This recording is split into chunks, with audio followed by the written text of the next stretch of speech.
And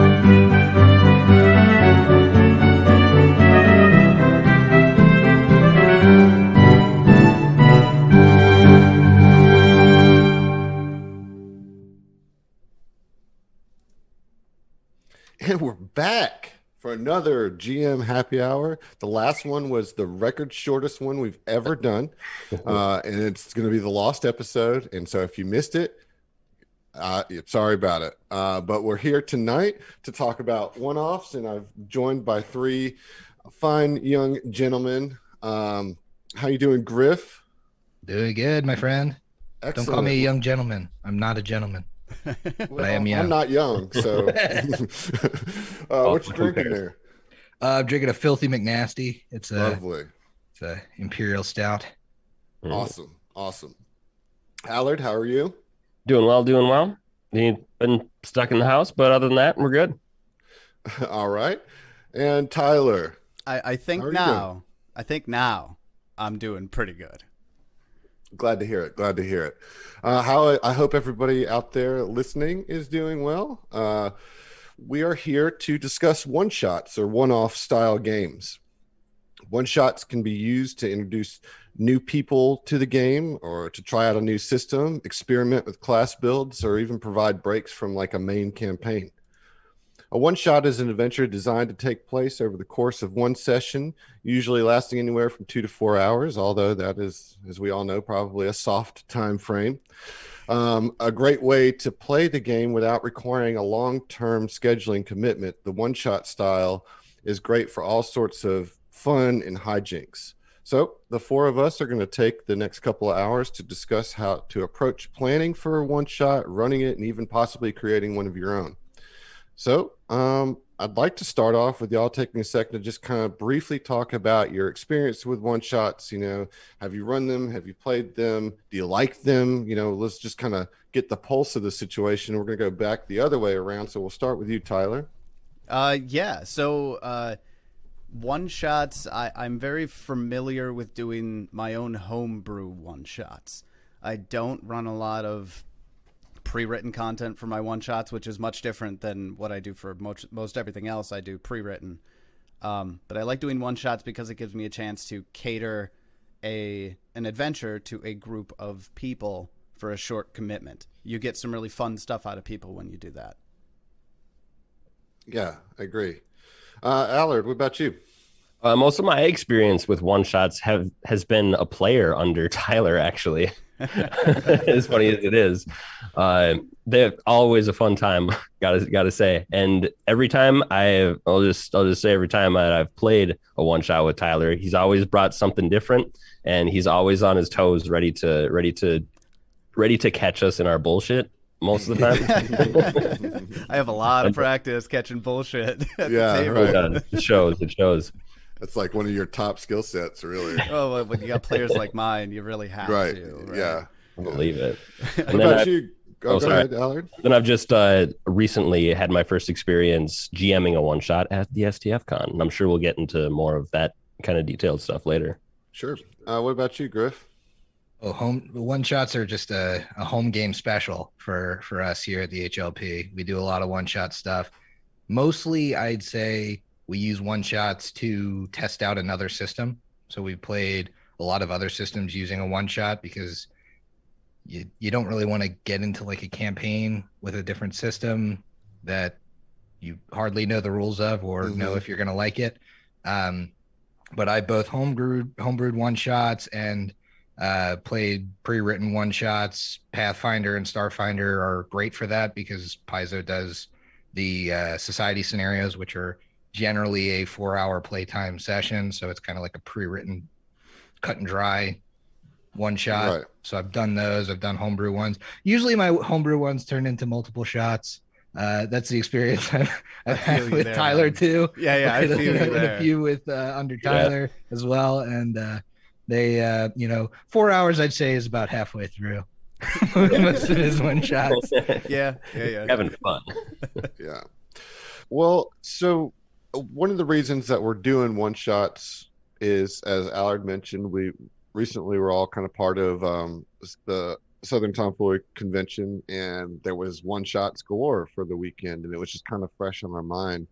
And that kind of takes me to the first part of this topic that I want us to discuss, and I think it's really important to establish this before you start thinking about anything else. Is why are you doing the one shot? Is it for, like Griffin said, to try out a new system? Is it for a group of seasoned players to try out some classes that they haven't really had a chance to play? I think, what do y'all think about that, being that really changes the dynamic of how to approach a one shot? By, you got to first establish what's the goal of it. What are you serving it for? For sure. Like so I GM'd a one shot and I played in a one shot over STFCon. And when I GM'd it, I was just, since I'm somewhat new to new tables, it was my first new table besides just my buddies playing. So I really just went in doing 1E. I chose a setting that was in Riddleport, which was something that I knew. And I just said to the group right away that let's have a fun time. Let's do a 25-point buy, and let's all just have fun. And that's kind of what I went for. But my second one, that one was more focused as like kind of a challenge. So if you survive, you did a good job type thing. Right. Two different flavors. Yeah. So we kind of touched on it, but let's go to you, Griffin, because you mentioned the idea of trying out a new system. What does that look like? One shots in general are my go-to for dipping toes in anything new. So it's whether it's a new system, whether you have a new player, whether it's a new group getting together. I think those are all opportunities to utilize a one shot to great effect, or whether you're dipping toes in other classes in a system that you already know how to play. As far as systems go, there are so many great systems out there that are tailored to playing one shots. And so in order to try those out, you kind of have to play one shots. Kids on Bikes is like top of my mind all the time because it's one of my favorite one shot systems. I've run it for my friends. I've run it for my work associates. We started doing like back before COVID, we started doing a thing where the team happy hour was at noon. We leave, we head to a bar. I bring all the dice. I bring the character sheets. We play Kids on Bikes for 5 hours at the bar. We get a big ass booth, and it's great for people. I think one shots are the best way to introduce people that are unfamiliar with TTRPGs in general to this style of game.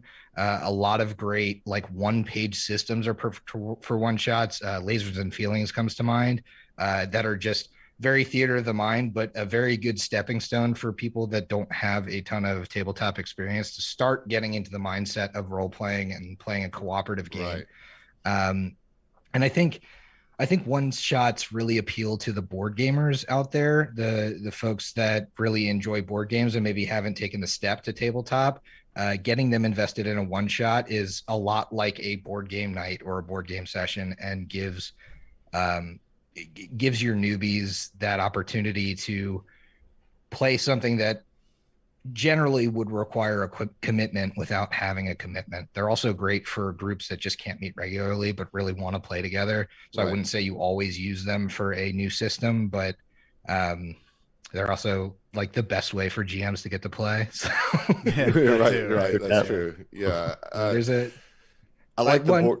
I like the board game comparison because it does have like one of those situations where you feel like you can open the box for the night and then you can close the box for the night and like it's done, right? And you had a good night, and a lot of people, especially board gamers, like that idea of completing something. That's what makes a board game fun oftentimes, and so it's and then as you made the statement about role playing, I think it's a really good way to start to get people comfortable with low stress for sure. Yeah. Right. Well, on the other end of the spectrum, and Tyler, I'll go to you for this. One shots can be used to be specific events for seasoned players to test their mettle. I know you've done that before. What is that kind of experience like? Well, I like like the idea of executing those whims that I have as a GM, that I want to do something for my players, but either it doesn't fit what they're currently doing, their characters aren't right for it, or what have you. So that's a good way for me to get that sort of like, I need to roll some dice over this theme or over this topic. Like one thing I did with Griff one time was do a heist in 2E. That I thought was pretty fun. Allard was there too, baby. Yep, Allard was The there dream for that team, me one. and Allard in your one shots. We were Yep. bros. Dan the Tearing Man. it up. What was it? Does it Kyle did Dan the Man like impaling No, that himself was on Michael. a spike? That was Michael. Yeah, pretty great. Yep. It was a good time, but it's fun to get out those theme ideas, and that's one thing as far as designing one shots. It's very important to get the aspect of the theme. It's you don't want to be scattershot on your theme in a one shot. In a campaign, obviously, do it as often as you need to keep things interesting. But in a one shot, you maintain theme, and leaning into the theme is a fun way to get the most out of people during those games too. So that's tons of fun. One thing I wanted to say about something Griffin was talking about earlier with board gamers, it makes a lot of sense. In the before times when Gygax and Arneson were just playing war games, they started by having generals of their armies have like stories that they would go night to night with, and that's the natural progression of the one shot or the war game, where you complete it all in one night, is rolling campaigns, and that's where really tabletop shine. So Yeah. yeah. Well, Allard, you mentioned one shots as an opportunity for you to play with new people, Yeah. and just to kind of dump a whole bunch of fun onto the table and light it up and see how it goes. What was that experience for you like? For me, just this more recent one, even like I think all the one shots that I've done have definitely given me opportunity to play with new people, which has been great so far. Specifically the game that I ran that we were just like gonna go light it up and have fun. Say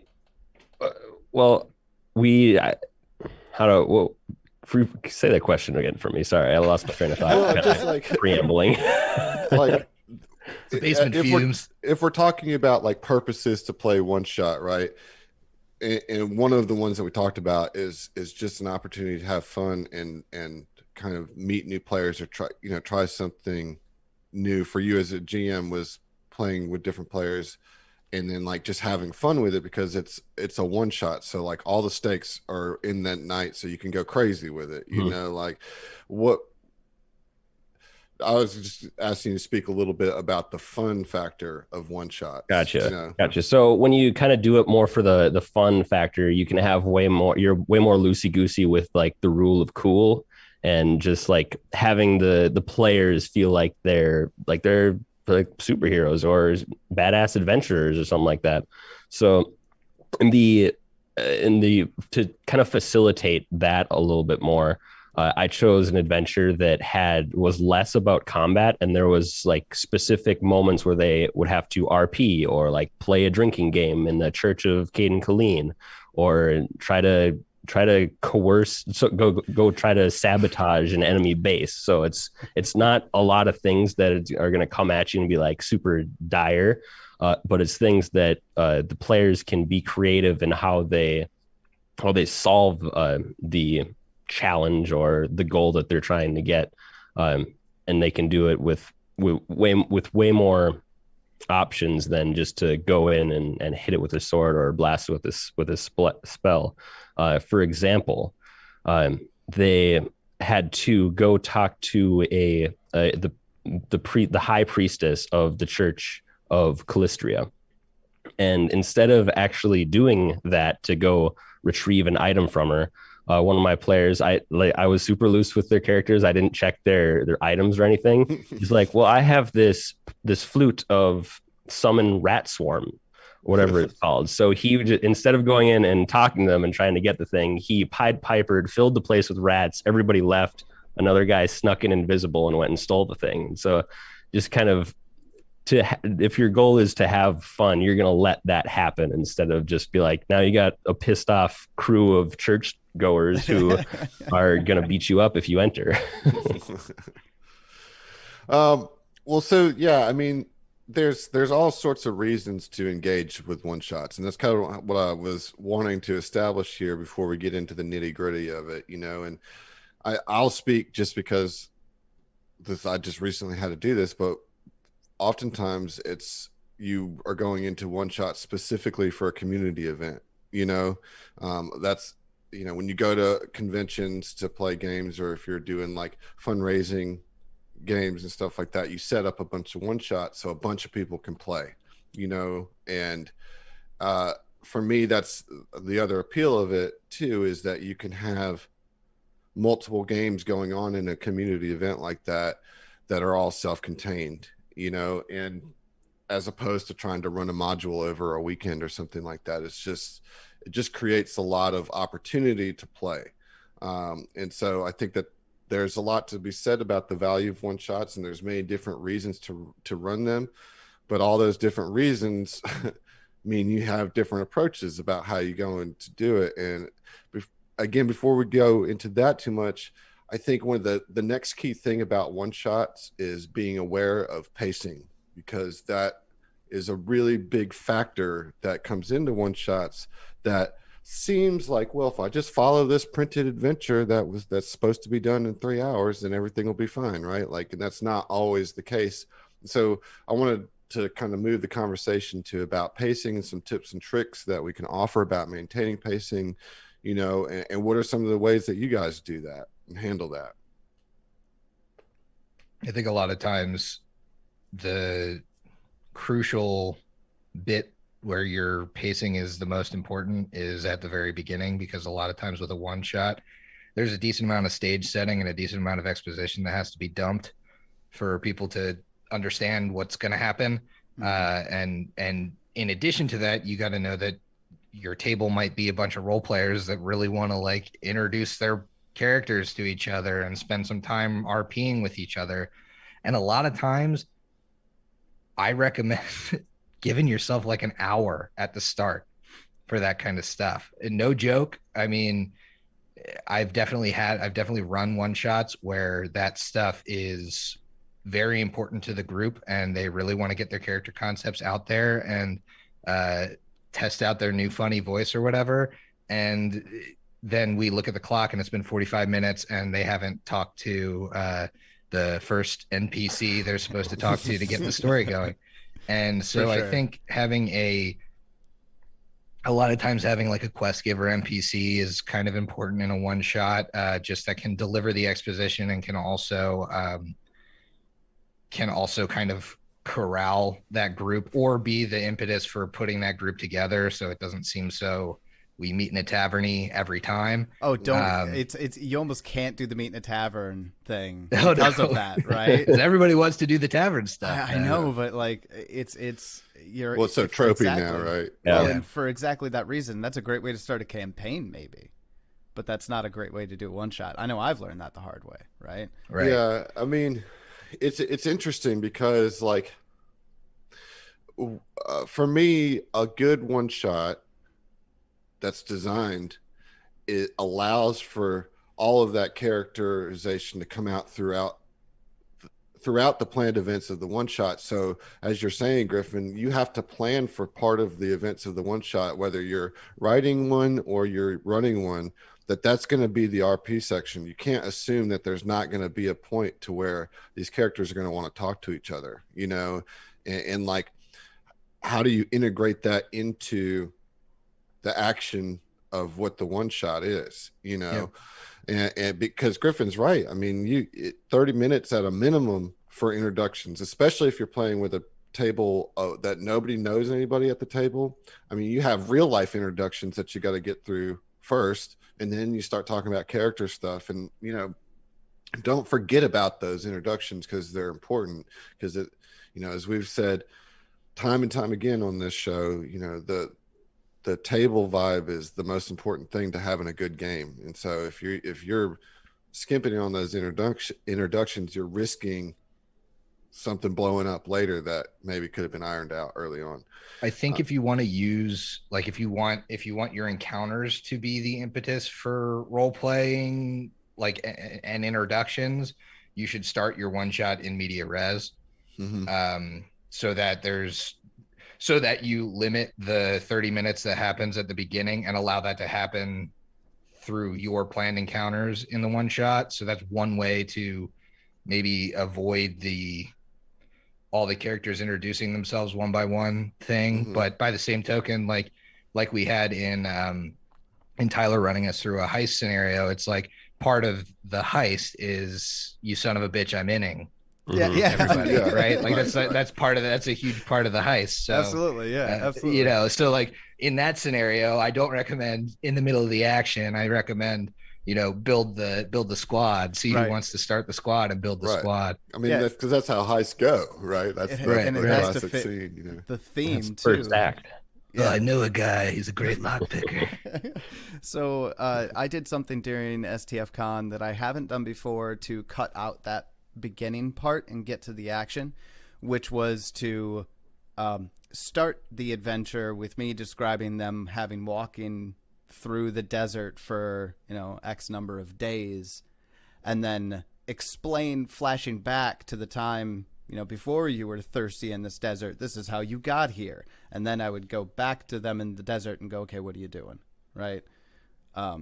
So that way they did their character introductions while they were walking in the desert after flashback into how they got there. Gotcha. I kind of did something like that too. It was actually written into the Pathfinder scenario that I ran, but it starts out them in a boat going, like, entering Riddleport, and then it flashes back to the venture captain telling them their goal. And so it's like, you guys have been on a boat for at least a couple days together now. What would you have been doing? And then it just kind of start the quest. I think one shots are such a great opportunity to borrow stuff from other systems. That sounds very Blades in the Dark, where like you kind of like, and I would kind of allow that in a one shot where it's like, hey, this is happening now. Like, tell me what you did to prepare. Tell me what you bought ahead. Like, you know, Gotcha. Flashback, because that's what Blades in the Dark is. It's like you enter a scenario and then you can like spend points to like, oh, I actually had prepared a flashlight. Oh, I had prepared, like, I have a full clip of bullets. Like, the thing, you know, you're talking about starting in a tavern and in the different ways to make space for the intros. You know, that was a particular problem that I had to solve for the Assault on the Pools adventure, because like they literally are in a modern tavern, you know, like it's just like a really high end, but it's still like, you know, it's a resort bar pools thing. So what I decided to do with it, or have fun with it anyway, is kind of embrace it. But like, okay, you meet in a bar, but y'all are basically naked, and you're gonna have to do the first combat without any of your gear. And to me, you know, I can't speak for how the other versions of that went, but my intent with that was that, like, we got to know the characters' classes because all they could do was their class options. Yeah. You know, because they didn't have their weapons, you know, so they had to think creatively with the things that they had. And so it was like the Solarian was like really excited to be like, oh yeah, well, I might not have my less weapons, but I still got my moat right here, you know, like pulling the lightsaber. And then you figured out real quick who the spellcasters were and stuff like that in a way that like just kind of put them all on display, you know, figuratively and literally, you know, and that was really fun, because you start in the hot tub, and just when you think you're like you're going through the whole like, well, this is who I am, this is where I'm from, you know, you get interrupted, and it's like, oh, we're in it now, you know. And so there's all sorts of ways that you can do it, and you just have to make room for it, you know, you have to make that space for it, I think.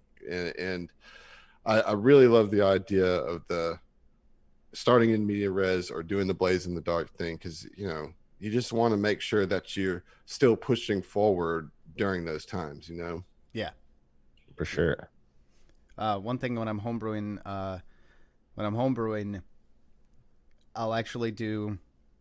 I'll do kind of a beginning end and then the middle, and the middle always fluctuates.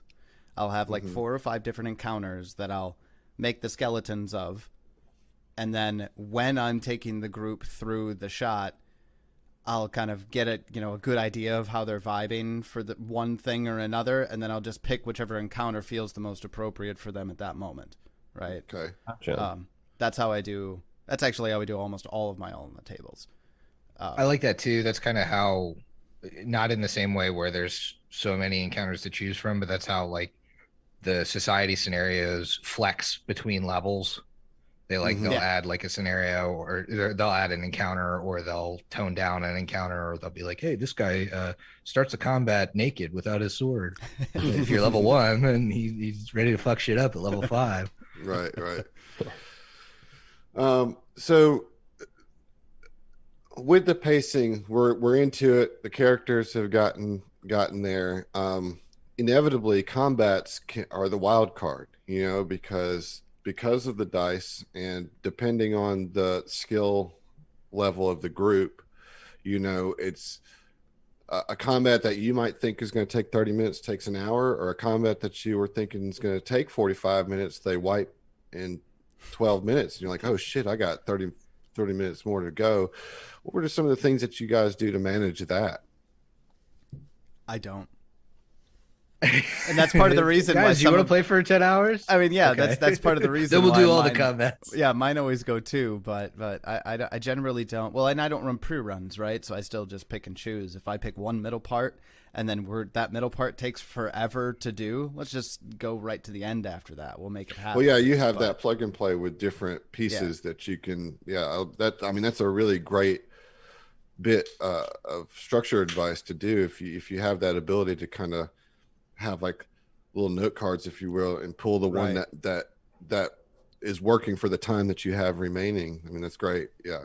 But for a pre-written, you got to keep things moving, I think, more than anything. I'm not necessarily going to say put a turn counter on people, right? That you don't want to put that kind of stress on a one shot, right? But if, as a GM, you're getting to the point where this player is taking a really long time for their turns and it's becoming apparent, maybe give them some suggestions. That's an okay thing to do, right? Absolutely. If they're taking a long time because they're not sure of what to do, by all means, in a one shot, I think that's the opportunity where a GM can help coach and give insight, help them be a better player, Yeah, I think one shots are the perfect opportunity to kind of flex that GM knowledge behind the screen and kind of say, okay, this is taking a lot longer. I'm going to, I'm going to behind the scenes weak template them, or I might cut down the health, or this isn't, this wasn't as challenging as I thought it was. Reinforcements might come in to fill the time. And so it's a one shot. Nothing has crazy ramifications. So you can really play around with some of the mechanics of the creatures that you're running more so than I would do in a established adventure, because you're kind of trying to fit it into an evening. So, if that creature had a AC 20, maybe your fighter hits him really hard and you pull the old, like, oh, his pauldron falls off, his AC is, 18 behind the screens now, or that was a crazy hit, he starts to bleed, like some of the stuff that like mechanically we wouldn't normally do, I think is fair game during a one shot. Absolutely. If you want to kind of pull those strings in order to allow something to kind of quicken when it's been dragging on.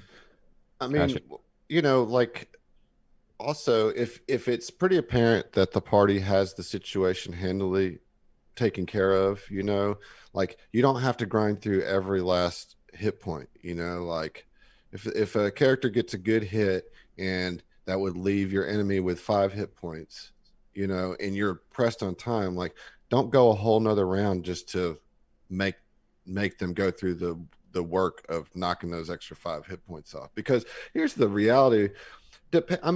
On some one shots, again, it depends on what your purpose is, but I would say in general, like, during one shots, you're not really taking into consideration the full adventuring day. So everybody's like throwing out all their toys Oh, absolutely. the whole time. You know what I mean? And like, it's pretty unlikely that you're going to die in a one shot unless the purpose of the one shot is to be like a challenge of your skills, and like, you know, hey, we got a bunch of experienced players, so I'm going to beef this up and we're going to see how you do, you know, like, and that's okay. That's like fun, you know. But I would say that most of the time one shots are being run for different reasons than that, you know.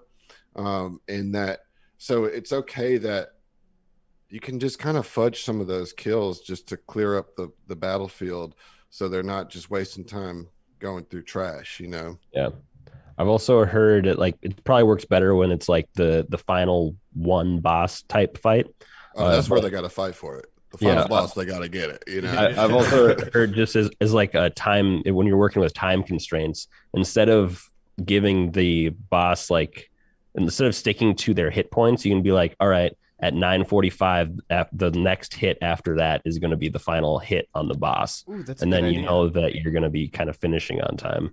Yeah. That's really cool to play with. And I haven't done this in a one shot, but you know, like the horde mechanic from video games where it's like last, like you got to last this long. Yeah. That would be really fun to play with. Like I think Left 4 Dead had done that, and there's a couple other games that have done mechanics like that. I think some of the Halos did that. Yeah, that that'd could be be fun to play with for the last one. It's just like yo, waves. we are playing till 10 o'clock. It's 9:30. Like last, survive. Yeah. Every 5 minutes, new enemies are coming in. Yeah, just whether increasing waves you're through of- a turn or not. That sounds like a fun one shot to do, just increasing does. waves of higher CRs and to see how long you can last. Well, actually, I did. It wasn't really a one shot, but it was kind of a homebrewy thing for my podcast. I did like waves, and all of the feedback I got from that was like, we felt like the Avengers, like in Avengers 1, like fighting off the hordes of aliens. Like it felt like that, and I was like, that's a cool feel. Like that's a cool combat to have. Yeah. I like that. I like that a lot too. Oh, I mean, yeah.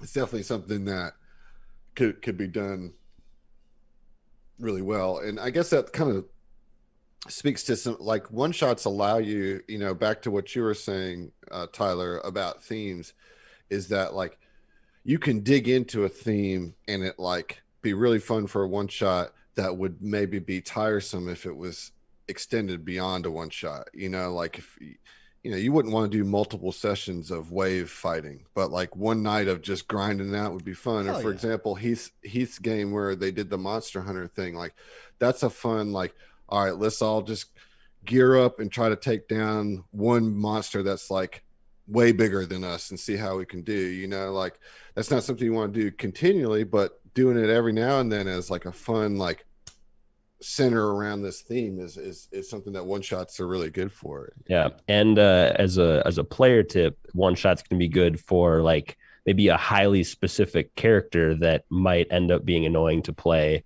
for a whole campaign. You can have a short burst of a lot of fun with a silly character in a one shot.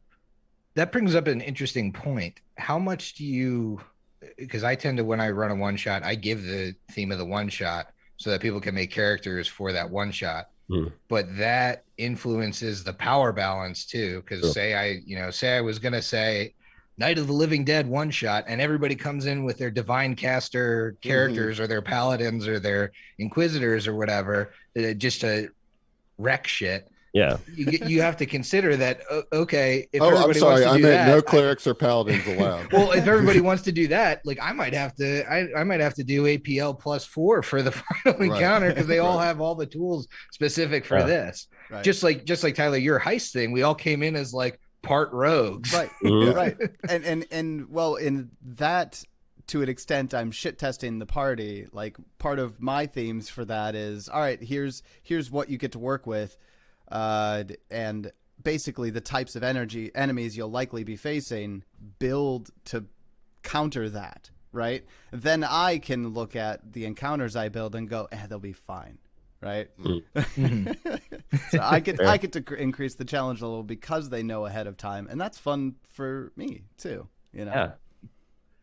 But yeah, I mean, it's a challenge. It can very much be a challenge, like a gauntlet thrown to the GM. All right, like, hey, we're coming with these characters. Yeah, like, what can do you it. throw at us? You know, like. Well, it's also just great for a new GM. Like I love one shots for new GMs too. Like That's a good because point. it's just it's so low stress. Like if I have a new GM coming in, I'm playing like wacky waving inflatable arm man for my player. Like I'm just gonna play some dumb like that's when you bring out the like NPC classes and shit Yeah. just to mess Yeah. around because it's like I don't want to stress you out and I don't want to like put a bunch of crazy abilities on you for your first time, but I want you to have fun GMing and I want you to be able to kick me or that's a player tip. Like if you have a new GM, like build a character that they can maybe like kick around a little bit because they're gonna Yeah. have fun. Like they're gonna enjoy GMing and then they'll probably GM for you at some other point.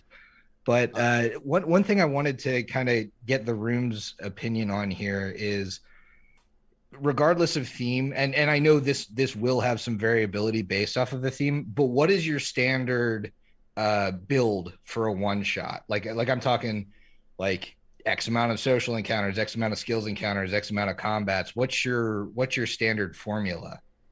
So you're talking about like for homebrewing one, right? Yeah. Like if you were gonna homebrew one, what would your standard like ABC or like something outside of that list that I didn't mention? Like what's your Sure. standard formula for one? Well, I've done two now, and so I'm sure that Tyler's going to have a lot to say because he's done so many with the all-in tables. I know Griffin, you don't do a lot for your group, and Allard, you said that you did your first one at STF, right? So I did one on the main show for episode 100. I basically wrote episode 100 as a one shot, and then the assaults deal for the STF con.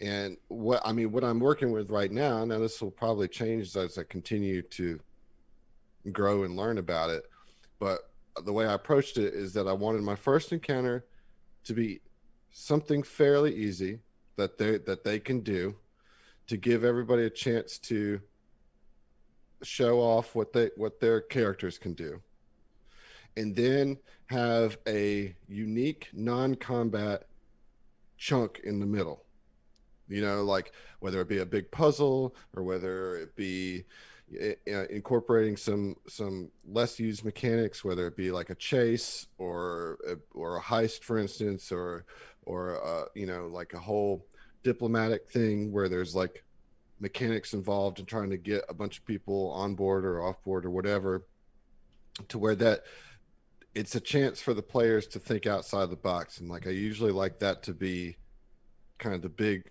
middle chunk, and then the final thing is a big hard combat is what I intended. Now some of that has been more successful than others in both of those two examples, but that's kind of my approach. My formula is an easy encounter that's part introductory of the characters, so whatever that encounter is serving the purpose of introducing the mechanics of the characters while giving them a chance to like also role play their characters. Then the middle part, a big puzzle, unique mechanic situation, and then a big boss fight at the end. Right on. And that works out because you give people the chance to shine at the beginning, right? I like that part of it. That's always a good thing to do. I mean, it's sometimes it's hard to find that flow, and part of the reason why I focus so much on theme is because that's like step one for me when deciding what to do for a one shot, is deciding the theme that I'm going to write.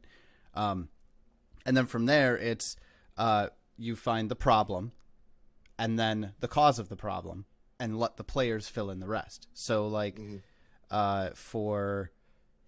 or even not even a problem at the beginning. Sometimes it's just a premise. So like one I did recently with Allard and Griff again. Sorry, Adam, I feel like I'm leaving you out here, man. Was a boat trip.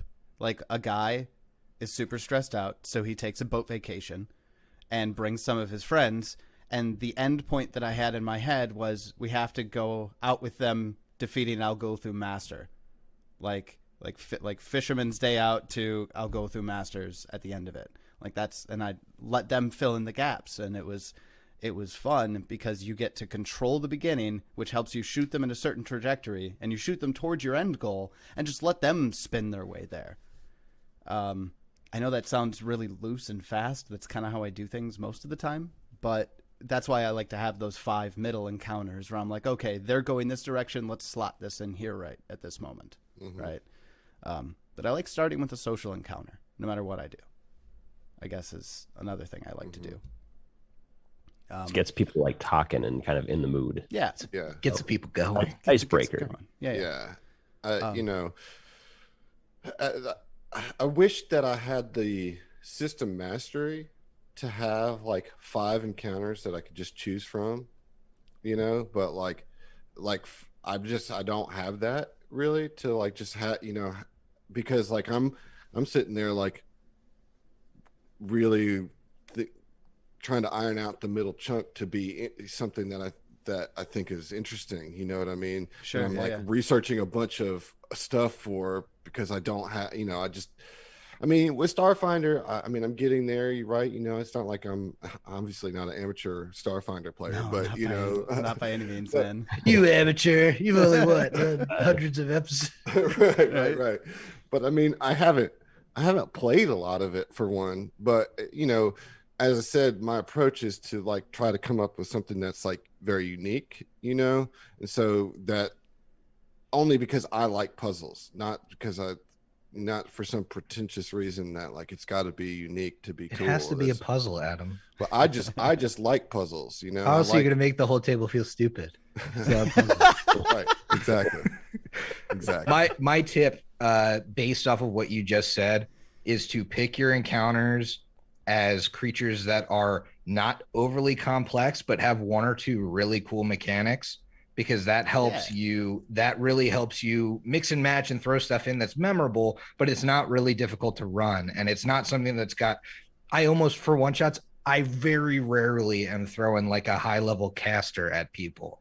Will I do it as the big bad? Yeah, if it's like 1 of 2 encounters that I have planned, maybe. But like if I'm gonna mix and match and have a bunch of cool shit in there, I'm gonna have a couple of encounters that are like, you know, these jack-o'-lanterns have this cool frightening ability, and they stare at people and freak them out.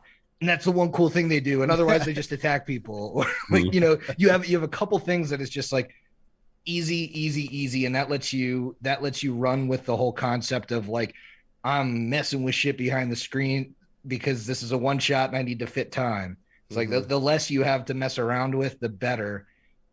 When you're trying to plan these encounters, and it lets you plan variety if you need to. That's a great point. Yeah, I guess it's more that I struggle with making sure that the encounters fit within the story of the one shot. And what I mean by system mastery is that Tyler, you can come up with 5 encounters in 2E that will fit the theme of your story, that will be like balanced and that you can pick and choose from. Fantasy monsters haven't changed much in 20 years, man. What's that? Fantasy monsters haven't changed much in 20 years. Right. Like you kind of know where for one, the idea of what all the monsters are, you know, so, but. Well, you get screwed, Adam, because you have 4 bestiaries and like 30% of the things in the bestiaries are player options, which I love as a player, but as a GM, it's like, shit. Yeah, dude. And that's one thing Starfinder has, which I love it as a system for, right? But when you're building you could almost, to an extent, you could just go to an encounter builder and be like, all right, APL, just show all the monsters, roll some dice, and pick them out, and then make them fit the story, right? Yeah, I don't know. I feel like I'm beating a dead horse here, but I also feel like I'm not. It's not so much like the combats that are the stressful part of it. You know what I mean? Like I can run combats all day. It's figuring out. Like let's take the pools thing. All right, so figuring out what the second part of the second act of that one shot is going to be has to be tied into what's going on at the pools. You know what I mean? And so like there's only so many, you know, it's not so much just, I have 5 different combat encounters that I can choose from. You know, it's like, what is the thing that they're going to have to solve for, you know? And that's where, like, if I knew more about hazards and traps just offhand, if I knew more about all the spells in the book, and like, you know, that's what took me the longest, is to figure out how to design that trap. I had to read through so many spells that I just not aware of because I've studied everything else, you know?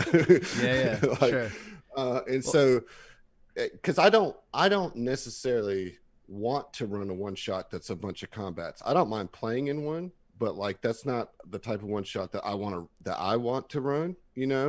I like playing in them because it's it's action and everything, but like I'm a storyteller, so I like to have a really like strong story element that is driving what the encounters are. Does that make sense? Does that kind of narrow it in more of where some of the struggle it gets? Yeah, but I think the theme you have here, it requires something very specific, right? Like you're going for something that ties into your world, right? Your podcast world. So you want it to make sure that those beats hit right. So you had some very narrow parameters from the get-go, right?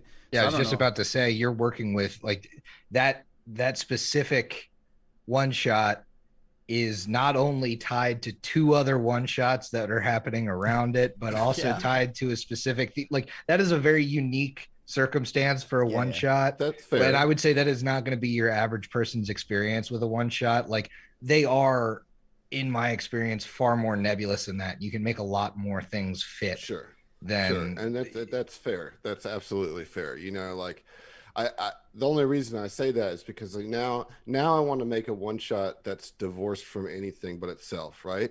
But I also know what I like out of one shots, between the story of episode 100 and that, like I like it having a tight parameter. I'm all on board with what you're saying, Tyler, is a tight theme makes it fun, and that's the challenge for me, is to come up with something that will fit some tight parameters. So I know that even if when I go to make a one shot that's not tied into a greater narrative, it's still gonna be like a narrow specific thing, because like I want to explore this thing and how can I blow that up into a 4-hour session. Let's make a date. Just run Griff and Allard and I through something like next week. Not for these guys. Not for these guys. I'm ready. Just I haven't played Starfinder yet. Run us through. You haven't played Starfinder yet? Oh, perfect guy to teach you how to play Starfinder. It's a great game, man. I'm down. Don't put you on the spot like that, Adam. Don't worry, he just GMs me through a whole Starfighter campaign outside of that too. Right? Yeah, I could tell you right now, that's not going to happen next week. What? 2 weeks from now. What I think we should do is we should have the 4 of us in, and we need to poll our entire cloud of players, and we need to get the players that are willing to GM, and whatever system they want to play, they just run us 4 through a bunch of one shots. That sounds awesome. It's the best. It's the best. That's a GM power hour. That's awesome. it. What brave, poor unfortunate soul wants to volunteer to run the 4 of us through a one shot? Oh man. Well, because that would be great, because that'd be something that would get us off our toes, right? If Haley comes in with like, oh, I want to run you guys through Blaze of the Dark or some shit. We're just like, well, we got to just play that. Let's go. Right.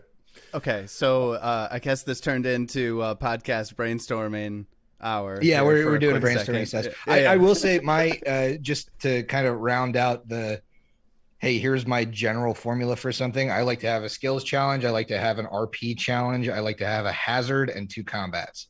And if I can fit that into 4 hours, that is a win for me. That's impressive. Again, that one of those tends to break, right? And you gotta decide which one it's gonna be, right? The lock is already broken, or like this system of things is already like the dude likes you so much off your first charisma check, you don't have to do this complicated series of diplomacy to get him to say yes or whatever. But I'd like to have that, because I like to allow for the variety in a general one shot. I like to allow for a variety of people to enjoy it, and by doing that, I feel like I let the rogue have fun, I let the bard have fun, I let the your fighters have fun, I let your druid have fun with the environmental encounter or whatever. It's like whatever you bring to the table, there's going to be something a little bit tailored to your style of play.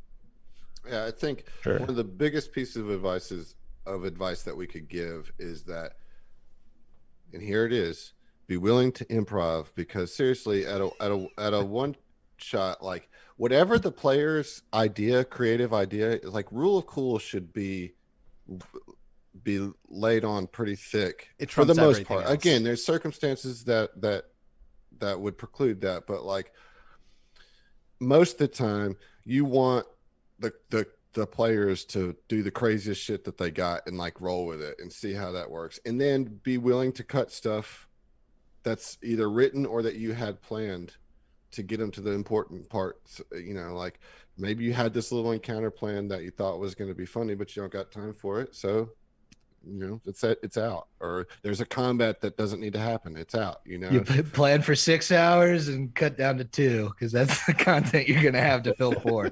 Right. That's the strat. That's the formula. That's the ratio. There you go. Oh. Allard, do you have any other thoughts to add before we get into the player advice section on this? Ooh, no. I think you guys are You're champing at the bit for that player advice section, baby. Yeah, we want player advice. Let's get into it. So let's talk about what it means to be a player at a one shot, and what are the players' roles to make sure one shots go smoothly. Oh my God, just go with the flow, man. Yes. Yeah. Because that's rule number 1, because it's gonna be fun. Whatever it is, it's gonna be off the wall and fun. Because it's a one shot. So you don't have to try and derail it or anything. Just like go with the flow. Mm-hmm. Yeah, for sure. You can definitely help focus your ideas through the ideas that have already been said of the people playing with you. So like you don't feel beholden to the backstory you wrote if it's funnier or more fun, or if it's better to kind of mold it around what has already been laid down on the table. I'd say more so than ever at a one shot, the most important thing happening to the character is what's happening during the one shot. Period. Like, in a campaign, yes, backstories can be very important and it can help fill out the greater narrative and all that. But in a one shot, every character there should be very hyper focused on what's happening in the present there.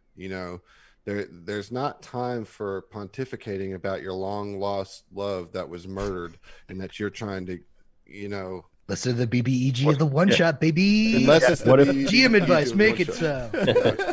But like roll with the GM for sure, but also boost up your other players. I mean, that's good advice, I think, in general, but like at a one shot, particularly when you're with a bunch of new people at the table, that is a great way just in life to make friends and generate meaningful relationships, is to be supportive of somebody else, set them up to do their thing cool, and I promise it'll come back to you and you'll get to do something cool. A good GM will at least notice that and create a situation for you to do something cool if they see that you're helping lift up all the other players at the table. And be creative as hell. Do not be stingy with your abilities or your consumables or anything, or your ideas. Mostly, like, do it. Fucking stock cool consumables. Yeah. It's not like it's not like it matters after this. Yeah, exactly. And use them all, right? Use them all. First chance. One thing I would say when you're making a character that makes it easy is don't write a backstory. Write a personality positive and a personality flaw. Like what is a positive thing about your character's personality? What's a flaw with it? And then while you're in the game, just lean on those two things. Like everything that's put in front of you, just lean on those two things as a character, and you'll figure it out with everybody at the table. It's funner that way. For sure. Mm-hmm. I agree. What are some other player tips? Pay attention. Yeah. Especially if it's a new system, it's because we use one shots for new systems. Right. Do your GM a favor, and like if there's a player's guide, read it. I mean, if it's just a small rule book that they're reading anyway, like read it or get a gist for how that works, because your GM's not going to know how to play a brand new game right off the bat on this one shot. You're all playing it together for the first time, so lean into that and be helpful. Yeah, I mean, and again, to the theme point, is a GM should tell you what the vibe of the one shot's going to be. So make something that jives with that theme, like on the nose. Be as on the nose as you can or want to be about it. Like it's okay. It's okay to come to a heist with rogue characters. Like, yes, do it. Do it. You know what I mean? Or it can be very fun to do the exact opposite though. Well, right, but that would be the theme that the GM told you. It's like, we're going to do a heist, but I want to do it with no rogues, and I want to see how y'all manage this, or I want to do a zombie attack with no clerics. What happens when a fighter academy gets run down by zombies or something But like I think that. it could be equally as fun if the GM just says it's going to be a heist and you come in as the full play fighter and you're like, let's do this. Somebody ordered the muscle. shine.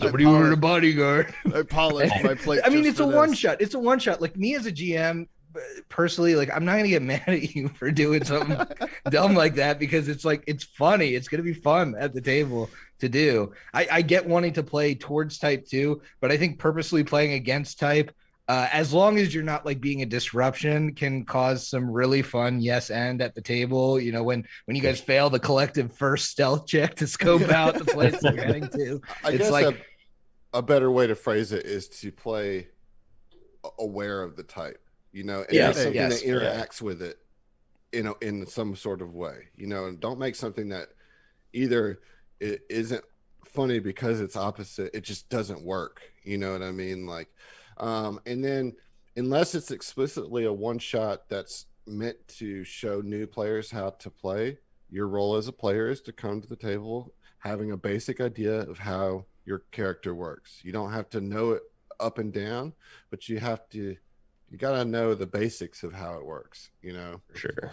Also, as a player, it's okay to talk to the rest of your group about what they're playing, but do not give up your concept because somebody is playing something similar. Because fuck that, it's a one shot, Yes, Right. and you please. should be able to play exactly what you want to play in a one shot because it's fun. And if you if you have 4 rogues and like you're all the thief racket and 2E, like fuck it, like you're gonna do fine in a heist. And Oops, all just rogues. be again, follow Adam's advice there, where it's like be providing opportunities for the other players at the table to have fun as well, like help facilitate the fun. Then it's not going to matter if you're all trying. Like it's almost funnier if all 4 of you are trying to disable the same lock or some shit. Like it's like you get some good stuff out of that too. So I hate the idea of going into a one shot and being like, well, I'll just see what everybody else is going to play and then I'll pick what I want to play. Like, no, like Oh, you never that's played a Magus? Like go I think play that it. might Like be be an a summoner. I accidental don't care. player call out, but I'm going to go ahead and do that because that's how Steve came into one of the games. That's how Steve plays everything, man. Yeah. He's Yeah, like, yeah. I just want to see what the party's like. It's like, well, no, play what you want to play, dude. Play what you want to play. Because and just to get a call out because we haven't had one. Oh yeah, all I love it. hours. Yeah, I was thinking about Hour calling in. him out, but I didn't want to dig him. I got you. I got You got him. Yeah. Good. So all right. Well, I think, man, I mean, an hour has gone by. Yeah, it's true. We're an hour in. We like to do listener questions whenever we come back. Real quick, I wanted to just because we usually go through these and we just kind of assume that everybody that's watching this has a full understanding of who we are and what's going on. So before we go to the break, I just wanted to give everybody a chance to kind of quick shout out what's going on in their world. You know what I mean? So we'll start with Allard because we haven't started with you yet. So what's going on in Dice Crisis land? Allard, Dice Crisis. We just reached episode, did I release 70 or 69 this week? One of those Nice. two this week. Nice. I remember That's saying nice always- to something, but I don't remember if it was Always this a week. milestone. Other than that, we just got our website up and we have a Patreon around the corner. Nice. That's some big news, Watching out for that. For those of y'all who don't know, I'm looking at the people that are here. I think most people, I see a couple unfamiliar names. That Allard is running the Dice Crisis. It's a 1E conversion of the 3.5 edition adventure of Second Darkness. Second Darkness. And it's a blast. Go check it out. Tyler, what's going on in Min-Max land? We just hit a download milestone, which was fun. It was like a week or so ago, but It's a pretty big one. yeah, we got 100K downloads that we hit last week. Nice. And we're working with Norse Foundry to give away some dice. So if you want some free Dice Crisis, or sorry, not Dice Crisis. Dice Crisis, yes, Anyways, if they're you want- giving want some away- free They're all dice their out there. shows also free. Yeah, Also yeah. free. You want some free Norse Foundry dice? You can head over to my Discord or the Twitter and just like a post and you'll enter yourself. But we do second edition Extinction Curse. We kind of pride ourselves on being a rules based second edition podcast, so that's one of our big lean-tos on it. But at the end of the day, we're just a bunch of guys fucking around playing the game, and that's kind of what you get with us. True. So. That's all we want. Griffin? I'm Griff. I GM the Hideous Laughter podcast. We run Carrying Crown. We're, 2/3 of the way through book 4 of Carrying Crown, I think, right now. We're going to be, at this point, I guess we're like 140 episodes in. That ages me a little bit in terms of a podcast. We just announced the launch date of our second show, which is the Bestow Curse podcast. We are joining the Min-Max bandwagon and playing some Pathfinder 2e. I Watch am out. very excited. Yeah. We're running Curse of the Crimson Throne converted to second edition, and it's going to be a blast. That's coming out on June 4th. And before we do that, speaking of one-shots, we're thanking our patrons who got us there by running the Mosquito Witch with those characters. So with the characters that we're going to be running in Curse of the Crimson Throne. And I'm excited for it because I'm doing it for multiple of the reasons we have talked about tonight. Right. But the biggest one is that one of our cast members has not played 2E yet. So we want to give her a chance to play a little bit and get some of the familiar. rules and get familiar with her character. But I'm excited for it all and grateful to our patrons for getting us there. But 2 shows, both GM by me, busy man. Good Yeah, luck, baby. buddy. Those of y'all that are here, you know that I'm Adam and I'm the GM for Southern Tomfoolery. And we just finished up STF Con a couple weeks ago, which was kind of a big thing for us. And then we are, basically within $50 of hitting our second show goal, where Zach will run us through Fly Free or Die, which is just by all accounts a fantastic adventure path for Starfinder. I can't run a second show on our network, Griffin, because I'm already running a second show with your dumbass. Suck, baby. Sucks to suck. Doing Attack of the Swarm.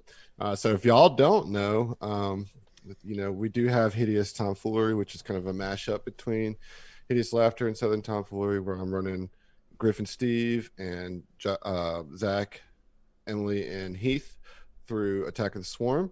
And that is a lot of fun. You check that out. I'm really, really excited to play in Fly Free or Die. So really anxious to hit that goal because it's going to be, I just can't wait to fucking actually play in a campaign, Yeah. Get after it. But that being said, if you're new, welcome. If you're not, sorry for hearing all the shit that you hear every time we talk about it. But Hit up any of our announcements channels for the same shit we just talked about. right. Just Put an in case- emoji on it. Yeah, you didn't get In pinged case you about this haven't an hour heard. ago. Right. All right. Well, so in that case, we are going to take a quick break. We're going to refresh our drinks, and then we're going to come back and talk to y'all a little bit about some of the questions that you got. So we'll see y'all here in about 10 minutes, I'll say. We'll call it even 15. Be there 8 or 9, depending on your time zone. So Sweet. See y'all soon. hello, welcome back to the second half of tonight's GM Happy Hour. We're going to talk a little bit about some listener questions about one-shots. I just want to say at the top of this, there seems to be some traction happening about the GM Power Hour. So Uh-oh. I'm excited. That's why you throw things out into the ether so Yeah. that they happen. Yeah. Let me just An audience. say for myself that if don't wait on us to give you the authorization to do that. Consider it. I would say for me, consider that. Let's make that shit happen. for sure. Yeah. So anyways, let's get into the questions, shall we? Yes, sir. All right, like a lot came in over the break. Like we didn't have a lot, and then we had like too much, really. Are we But- gonna Too much, really. Are we gonna try to figure out where Tony's car keys are, or? Oh, never mind. He found them. That He is never- what it is. Fortunately, he's good. he answered that question for us, so we can skip that one. Some of these, I think, only a few of us might even have answers for, so we might be able to get through some quickly. So Commodore asked, "What's your favorite one-shot module?" You know, I don't have an answer to that myself, so. Ooh. After STFCon, Grim Symphonies. That one Oh was wait, yeah, ridiculous. I do have man. a favorite. It would be Star Sugar Heart Love. There you go. There you go. Was so much fun for me, particularly. Grim Symphony was really fun too, though. I Oh my like that. gosh, yeah. Yeah, it was. I'll say mine, Severing Ties. It was fun for an adventure that didn't main feature combat. So if you want to have more RP with like 2 small combats, that's a good one to choose. My favorite one that I've read is The Hall of Drunken Heroes. I have not yet run it, but I'm going to at some point. Yeah. That just sounds fun. That sounds. Yeah, baby. That's. High level can't- one shot. Yeah, yeah. You Oh, drunk hell yeah. heroes, baby. Hell yeah. Come I'm on, ready. Wow. come on. The Empower Arrow. Yeah, DM Power Hour. There it is, right there. Oh, perfect. All right. Next question. From Elisa Ellie. What do you do when you feel bad about the outcome of a one shot when it didn't go as planned? I think our advice to this point has been that they're not going to go as planned. And I understand the True. feeling that like maybe it didn't go the way you wanted. And so that can be a bad feeling. But as long as the table seemed like they had fun, and most of the times I'll tell you they did, like it's a win whether it followed your build path or not. You know what I mean? If it truly felt like it went poorly at the end of the day, it's a one shot and they are relatively consequence free. So I wouldn't beat yourself up about it. Yeah, I mean, yeah, maybe I'm not sure the full context of the question, but maybe it just like went bad, like when it like clearly the table didn't have fun, not so much that it didn't go how you wanted it to, but it just didn't, like they never jived, Not from beginning to end. Or maybe you just feel bad about killing 2 players with the final boss. Who knows? But in that case, everyone still had fun. I mean, okay, so I think some of it comes down to like the distinction that Adam make. Like if it's a matter of it didn't quite go the way that you thought it would go, or there was some major left turns that happened early on that got you off track, and you had to work really hard to get back on track for the a pre-written one shot or something. But I think the big thing, the advice that I would give is just fake it till the end of the session. Everything's fantastic, everything's great right until you finish, and then afterwards you go, hey guys, I felt like that kind of sucked ass. How do you think, right? Like, what do you think about this? Because a lot of tables will derive their initial reaction to what they're doing in character based on how you're portraying as well, right? So it could be quicksand if everybody just is like checks out, and then it just gets worse and worse and worse. So yeah, like I like that. Just like stay in it, still give it to the one shot. That it's a one shot too. So like this is you just get through it. And then I like the idea of at the end taking the time and as an opportunity to kind of discuss it. Be like, all right, well, what didn't we like there? So let's try it again with something. Now we know what we don't like or don't want to do. We'll pick a one shot that's better fits that, or you might get some feedback that might be hard to hear, but will be good for you, good to help you improve as a GM or a player. Like as long as the communication remains open and constructive, I when it goes bad is just just a potential but rare outcome that if it happens, you deal with, but like it certainly isn't defining in any way of the game, your GM ability, your player ability, any of that, because it's a one shot. It's generally going to be an experiment to where you see what you like about it. I just generally think that GMs new and old it's a trait that everyone that's ever run a game has, is that you're too hard on yourself. Mm-hmm. You definitely need to talk to your table if you feel bad at the end of a session, because I will tell you that 9 times out of 10 that I felt bad at the end of the session, my table enjoyed it. They still had a good time. Mm-hmm. And that should eliminate the insecurity that you feel at the end of a one shot. If it didn't go the way you thought it was going to go, you need to talk to your table, but also you need to stop beating yourself up about it, because you are probably wrong when you think that it didn't go well. You're probably wrong. I think, if you're right, it probably went very wrong. And those times, probably don't beat yourself up either, because most of the times it goes very wrong, it is not entirely the GM's fault that it did so. Right. There's it's a whole table issue. Talk about having a table of brand new people interacting with each other. Like, that is not your fault if they don't jive. Also that, yeah. The new people is kind of the tough part in that equation, because if you are dealing with a group of people who they don't know you, they don't know each other, like a society game or something like that, and for some reason, everybody rubs each other the wrong way, step up, turn around, walk away, and then hit the next one with a fresh pair of eyes, Right. Yeah. Get a new group. Yeah. Everyone in here and everyone in all of our Discords wants to play. They want to play. If you want to run a one shot, people will join up for it. I promise you that.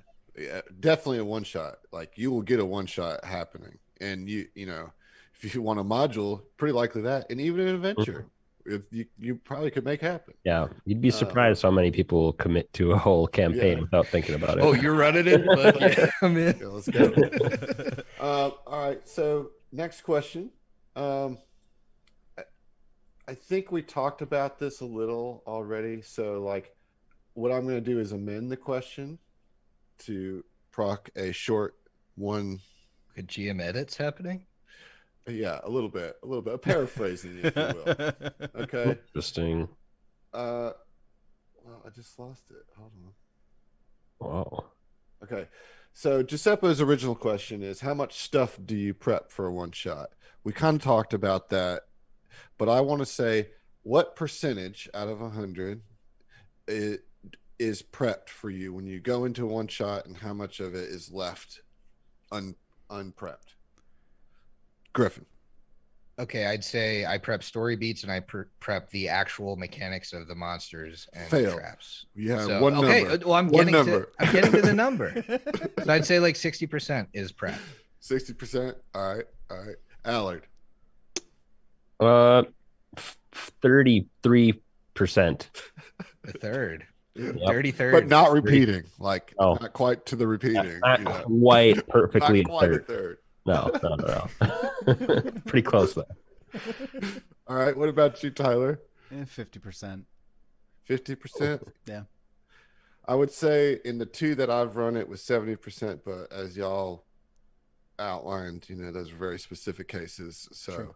I think generally, just my general GM prep is like more close to 60%, even when I'm running the main show, like there's a lot of space left there. It's super system dependent too, because when I run kids on bikes, 2%. Word. Yeah, that's I know the beginning and the end, and that's it. And even those are vague. Yeah, and Let's like do it. for me, I chose a one shot that was in a setting that I was already very familiar with. So those kind of things, if you play into what you already know, you don't have to prep as much. And Griffin, I also failed because I've contextualized my number 2. So, Yeah, so don't call me out. Don't call me out. Don't GM call out me when you can't GM call out yourself. I'm GM calling out myself right now. Yeah, well. Look, do we need to have a table talk? Yeah, right. All right, session 0, boys. Session Circle 0, wagons. right? Oh, man. All right. Next question. do you try to set rails for one shot? I mean, this is also from Elisa Ellie. Yes and no. Like, you have a couple things that got to happen, Oh, that's a good point. Yeah. and then the rest is like how those things happen doesn't matter. You know, that's my thought on it. Yeah, rails are hard because you're right. I mean, like, no, you don't want rails, but you want to know where it begins and where it ends, right? However they get to where it ends, do you need to put rails on your people in order for them to get to where it ends? Maybe. If they don't get to where it ends and they're way off rails, then it was just you guys screwing around for a few hours or the beginning of a campaign, right? It's not an or. That's the same thing. I guess for me as a player in them, I'm more ready to jump on rails than if I would play a campaign. Right. Yeah, for sure.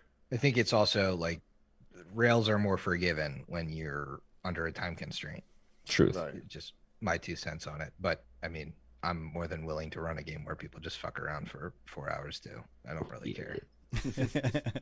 Like I said, it's a one shot. If you didn't have fun, back to the previous question. You didn't try hard enough. That's on you, baby. All right. So let's see here. Next question. I like this one. This one's from Old Scratch Johnson. Each of you come up with one word for this one-shot premise. Actually, we're going to do this Mad Lib style. Hold on, we'll start again then. We're just going to do this Mad Lib style, so don't worry okay. about it. Forget what I said. Okay. Okay. All That right. is So weird. Griffin, I need a noun from you. Bird. Bird. All right. Tyler, I need a past tense verb. Past tense verb. Uh-huh. Jumped. Jumped. Good. All right. Allard, I need a verb from you.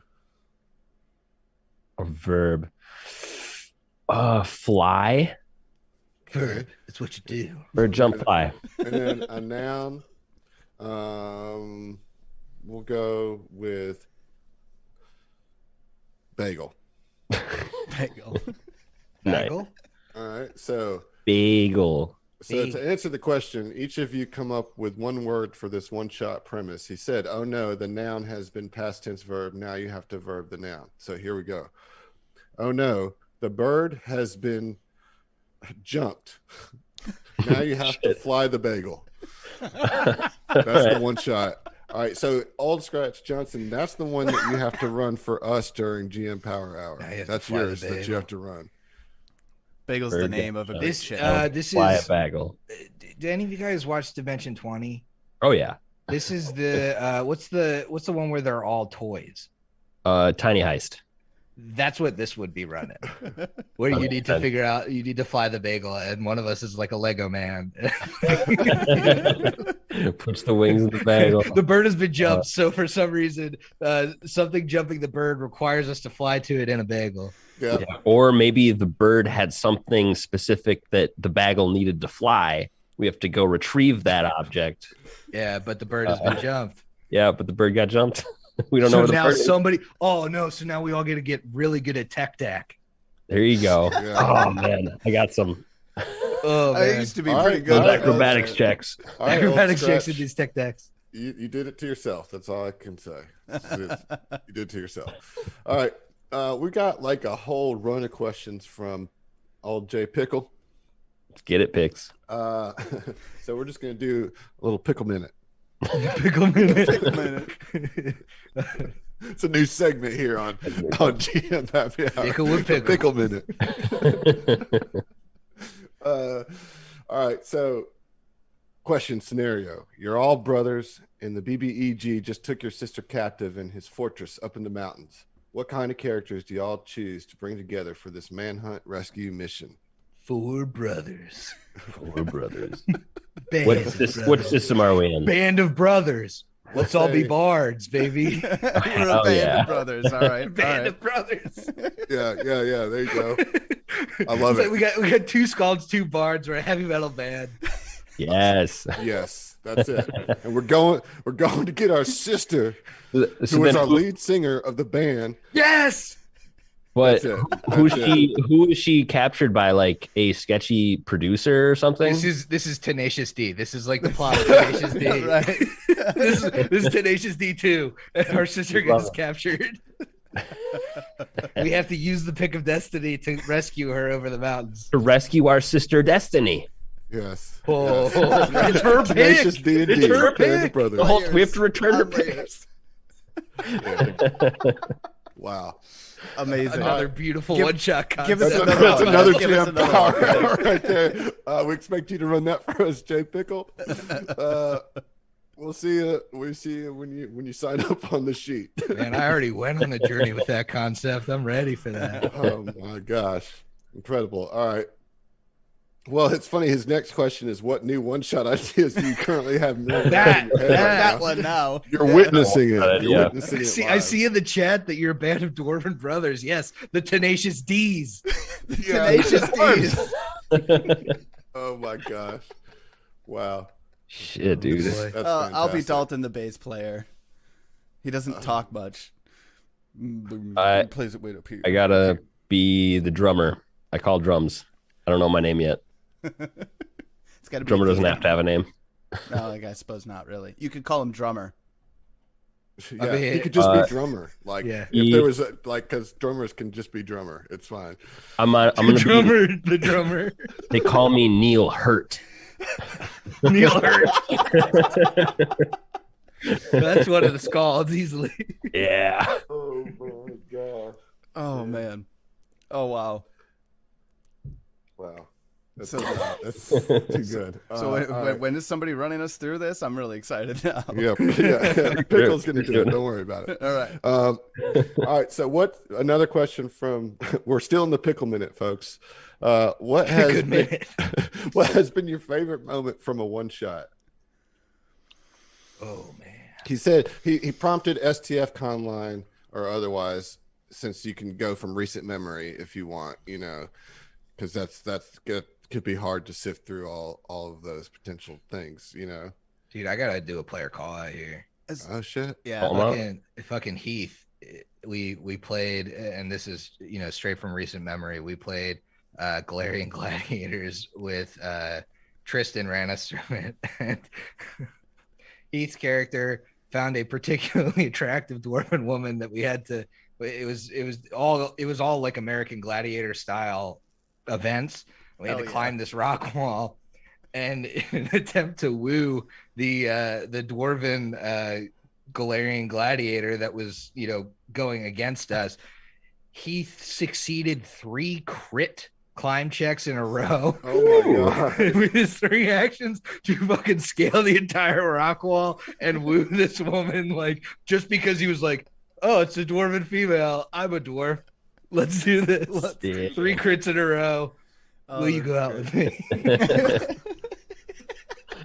It's just beautiful. It was That kismet. sounds awesome. That sounds awesome. For me, it's a tie between 2 things. One of them actually involves Heath, so I'll tell that one. The Perfect. First time I met, Oh man! Heath, it was for a thing of all the table that I did. And it was his first time playing 2nd edition, and he realized he could make a divine sorcerer. So he decided that he wanted to make a divine sorcerer who was a professor at a community college, and just decided to go pick a random nation on the Galarian map and picked Rahadum.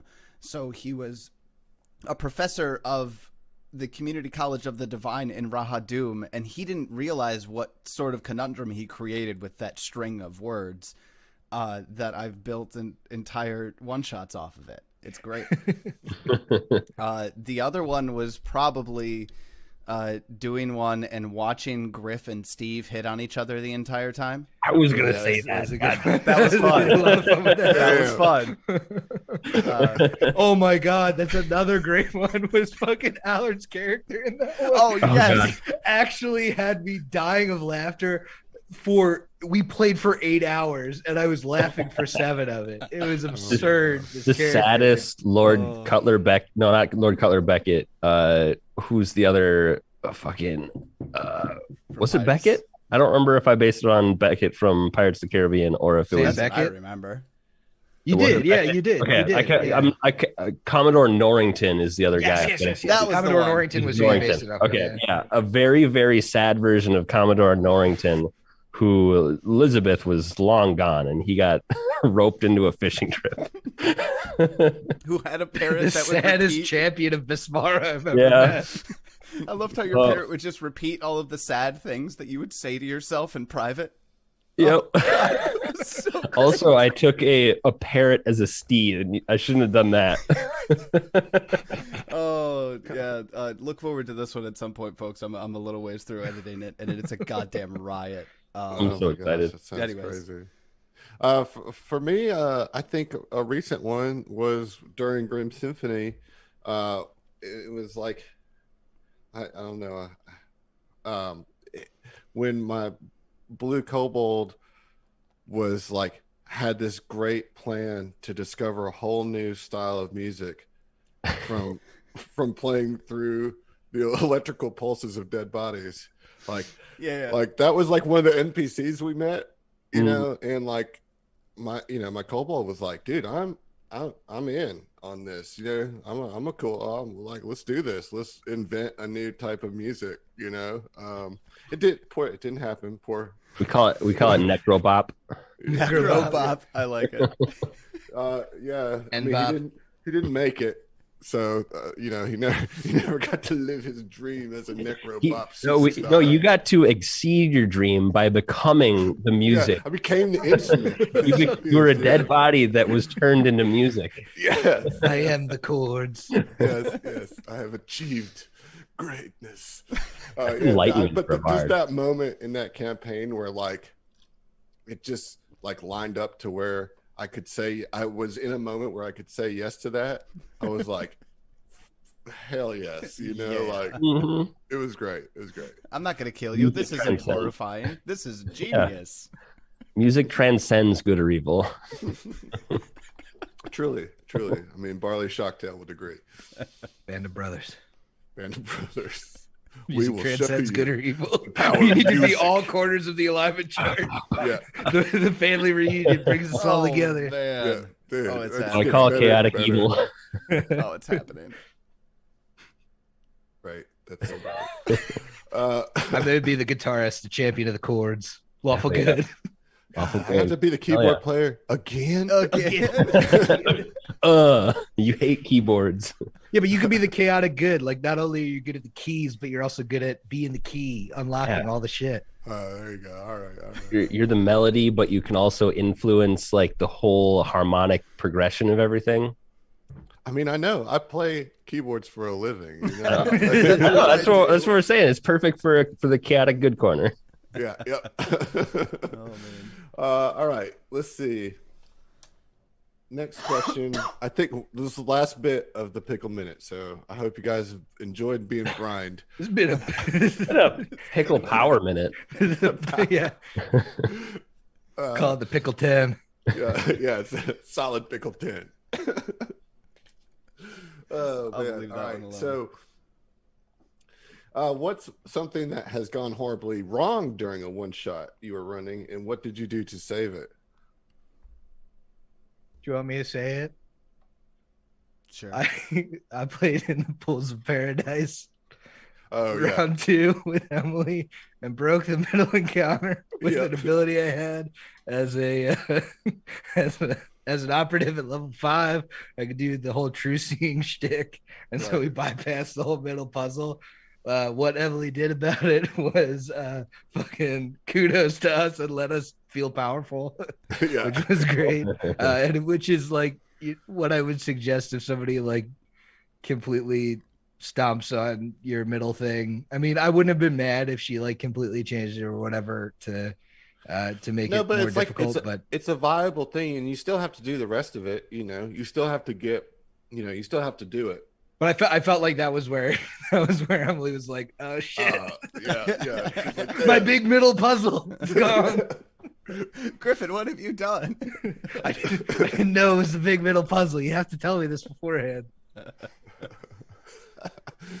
Anybody else have a moment of just like, oh no? In our Grim Symphony, I tried to, as my first action, like the first person to go in the boss fight, I tried to bind undead on something that was way too powerful, and then ended up getting killed and thrown at one of my party members. That was pretty fun, yeah. It was really fun, but that's to me, that was like one of the best moments of the game. I know for you, it was probably not so much. It was like, shit, I'm fucked up right now. But it was really fun. My oh no moment from one shot was like, we're talking about Grim Symphony again here, is that, and we've been playing for a while, like it was a hard fight, it was fun as hell, but like by the end of it, my brain had started to melt because it was also getting late, and I just made it such a bonehead move. I was in a position where I was just getting swarmed by these things that kept grappling me, and I was just so anxious to get the fuck out. I dimension doored out, but then like right next to the boss, which was kind of part of my plan, because I was like, "Ooh, I'm gonna innervate him," but he is undead, so that didn't work. And then I died the next round. Vampiric touch gone. Oh man, that was nuts. So like I was just like, it was almost as soon as I did it, I was like, oh no! You cast yourself a 4th level chalk outline. That was that. But like, also it was, it was such a fun moment. Like that whole game was fun, like, because I don't mind character death. I don't mind dying, and I earned that one. I made especially a in a one shot. It's like, like seriously, man, like sure. it's fine. And I'm pretty sure Tyler was trying to die the entire time. Yes, I was. just take me out. Just kill me already. From fight 1 till the end. Yeah. I spent a lot of time in my ass in that one shot. So yeah. I was like, I'm gonna save this guy. He doesn't know what he's doing. I don't know. So that said, Grim Symphony was a roller coaster of a one shot that was super fun and like super challenging, and I had a blast playing it. It was one of the ones where she gave the flavor text of it being undead, and then when maybe we optimized to that, the biggest bad guys were a flesh golem and then an undead that doesn't count as an undead. Damn, So that's how you fuck with them. that's Yeah, how you it just fuck 'em up. I got confused and I died. That puts the Grim in Grim Symphony. Right. I did like it. All right. So let's see here. Next question. Are we out of the pickle power hour? We're out of the pickle power hour. Was it tense? The pickle power 15. Man. Let's go from Tony. From Dice Versa. Gosh, this has kind of been answered already, but I just want to talk about it some more. So, what's the most fun, ridiculous one-shot idea you've run? Or what's the most fun, ridiculous idea that you would like to run? Band of Brothers, Tenacious D&D's. Band of Brothers. We're a band. Tenacious Brothers. D's. We're back in on it. Let's go. Yeah. Oh, God. Get David to write a theme song for this one. Oh, I'm all Yeah. over it, David. He's not in here, but he's going to know. Yes. Somebody's got to do the Jack Black scatting. They're like, wow, baby. You gotta get that in there. I'll see what I can do. Right. Okay, you got it. You got it. You got it. Perfect. Beer. I guess I'll we're brothers, so what race are we going to be? Are we dwarves? We're the dwarves. I thought we were going to be Tenacious dwarves, but Yes. Is there any other good D races? Darrow, Drow, Dampier. Dampier. Actually, Dampier. Oh, wait. The Tenacious D Dampier crew, where we could Yeah. all be whatever race we want, All right. but we all had that vampire dad. My name is Damien. yeah. If we're doing that, Yes. I'm Damien, the keyboard player. I'm in on it. Damien, I'm the in. keyboard. I'm in on it. I'm still Neil I Hurt. only play synth. That's it. That's it. Only synth. Love it. So we got synth, bass, and drums, rhythm, guitar, and then some scatting on top. Well, yeah, Yeah. but our lead singer was captured. Yeah, Oh, our lead that- singer oh, was yes. captured. Okay. Gotta go get it Which We back. only our got sister. background scat. Which is our sister, so we only have background scat. Right now we're half an instrumental band. Well, I guess for a vampire band, it's background guano. Yeah, we're like progressive synthwave or something. I don't know. Oh yeah, we're next wave. Next wave. It's just building and building. Guys, this is happening on camera right now. Who's Who's running this again? Yeah, I mean, I could write the music for that. Fuck yeah. Yeah. I could write the music for that.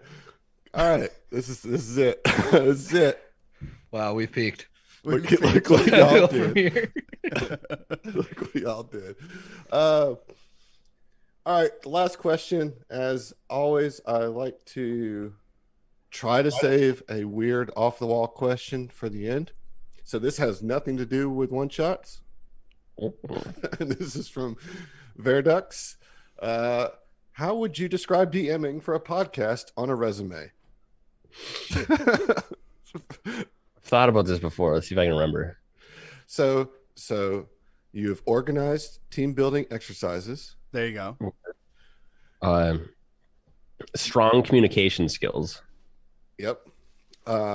You have developed group problem solving.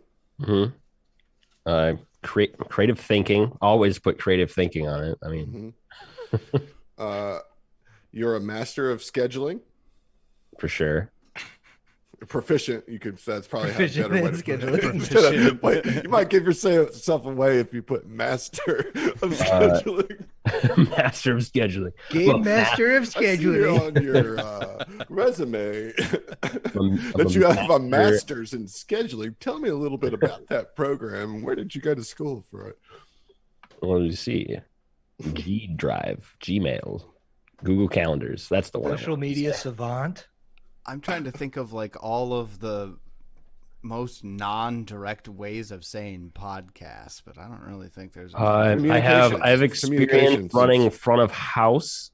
Communications, yeah. Yeah, live audio mixing, post production audio. Mhm. We got publishing. Say publishing, There you go. There you go. Mhm. Producer. producing, editing, Mhm.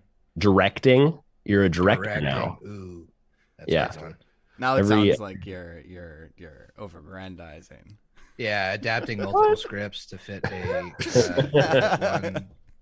one creative You're concept. really just you you're go. really just buying that producer's credit, really. Yeah. Yeah. What did you really do to make the movie? You just- Right. Credit's a credit, Uh, all right? You have Right, you have right, been a right. caterer from time to time. Caterer. Bartender, Therapist. therapist. Oh boy. I have a psychology degree. I feel like I could leverage this. Keep going. Group therapy sessions. Oh man. Write this off as your internship. Yeah. Hell yeah. Oh, brother. All right, y'all. Well, I think that does it for this month's GM Happy Hour. It was a little bit of a short one, but nonetheless, I think that in the spirit of a one shot, it's short and sweet, and we got to the point, So that just leaves more time for the after hours, which is always the best part of the one shot anyway, when you're celebrating all the crazy, stupid ass shit that you did.